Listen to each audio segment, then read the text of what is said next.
Bonjour à toutes, bonjour à tous, bienvenue dans ce nouveau Read Club. Nous sommes en 1997-1997. Chez Marvel, suite à l'événement Onslaught, les plus grands super-héros vont disparaître de la Terre.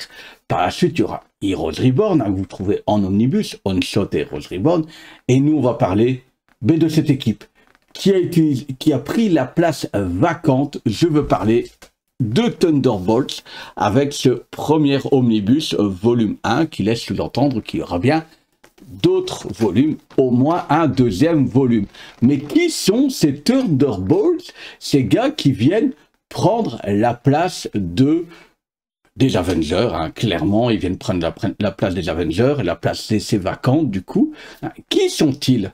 D'où viennent-ils?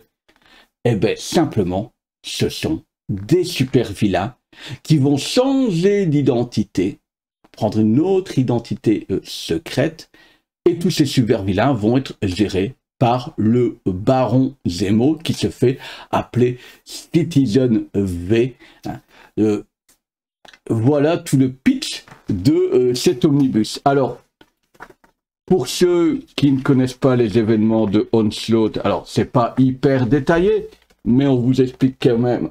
Et comme ça, vous voyez les dessins, c'est très années 90, hein, voilà, les héros ont disparu via un petit reportage d'une journaliste en quelques pages. On voit les dégâts suite à Onslaught. Hein, et puis, on a ces nouveaux héros qui apparaissent de nulle part.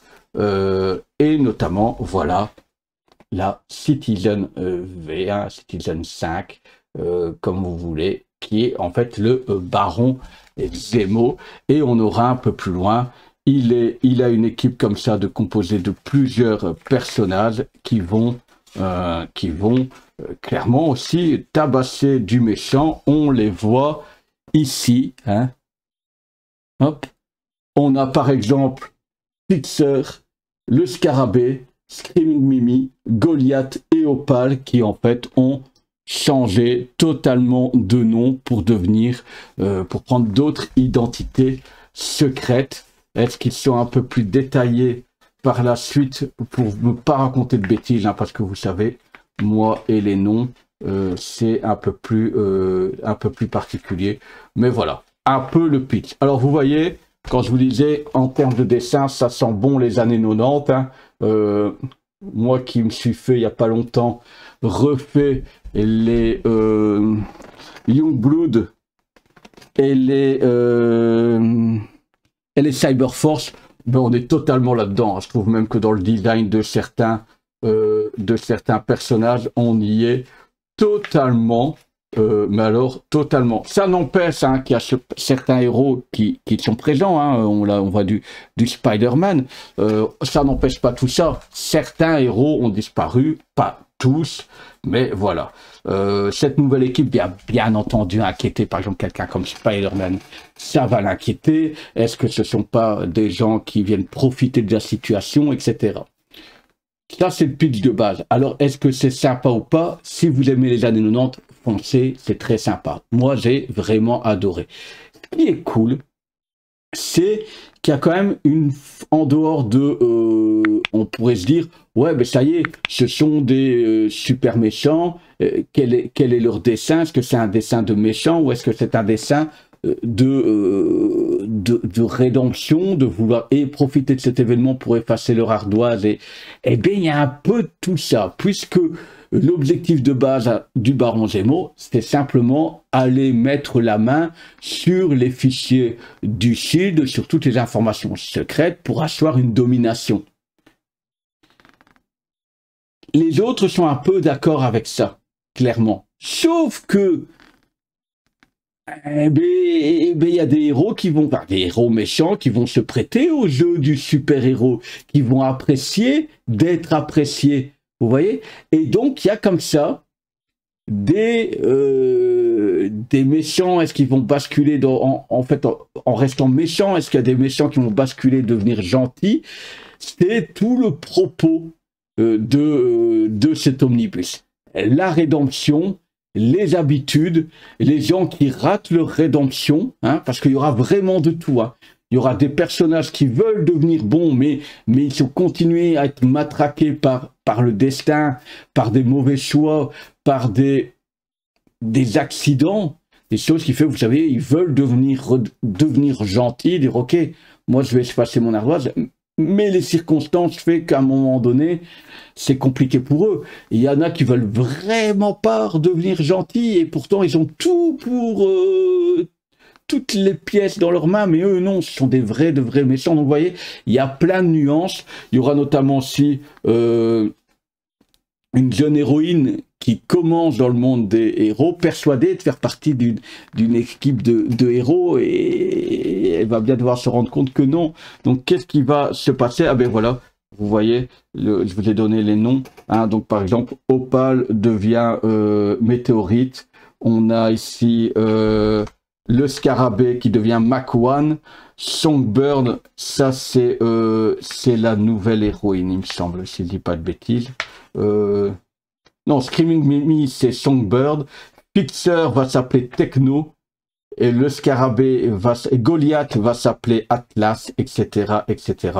Et on a en plus une jeune héroïne qui va apparaître en cours de route, dont j'ai plus le nom. Ah ben là, ici, Jolt.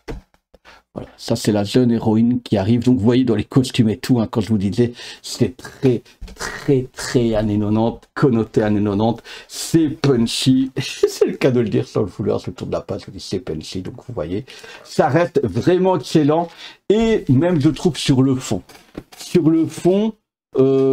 il ne faut pas beaucoup d'épisodes. Vous savez, je vous ai parlé des Daredevil de Miller, où je disais c'est la parfaite transition entre vieux épisodes et nouveaux. Sur l'omnibus de Spider-Man par Stern, il y avait aussi cette connotation-là entre des épisodes un peu vieillots, et puis on passe vraiment une transition sur cet omnibus-là. Non, là on est en 97, on est bien dans les années 97, et on va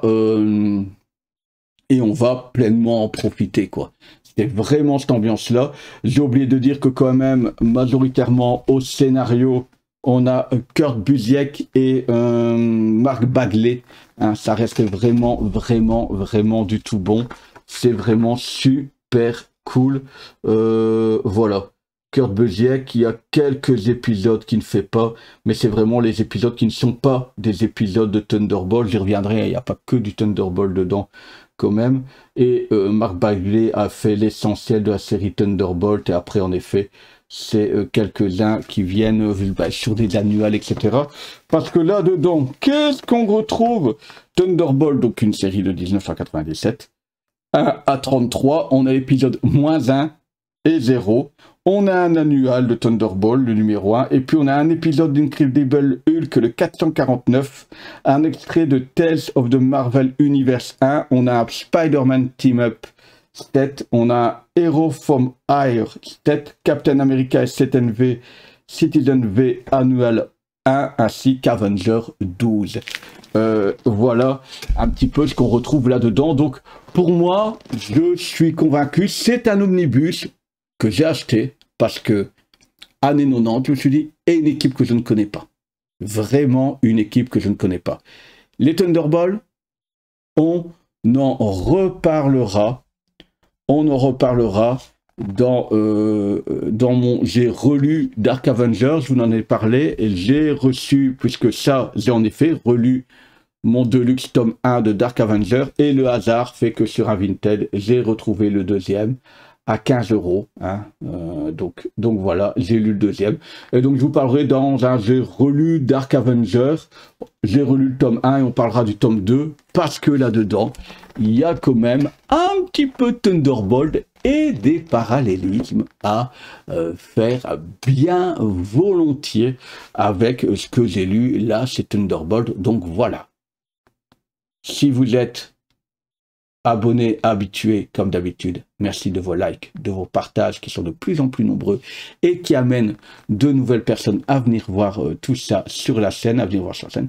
Si vous n'êtes pas encore abonné, que vous appréciez les Thunderbolts, que vous voulez savoir de quoi je vais parler avec Dark Avenger, et bien, Il suffit de vous abonner. Nous, on se dit à tout bientôt pour un prochain Read Club. Ciao, ciao!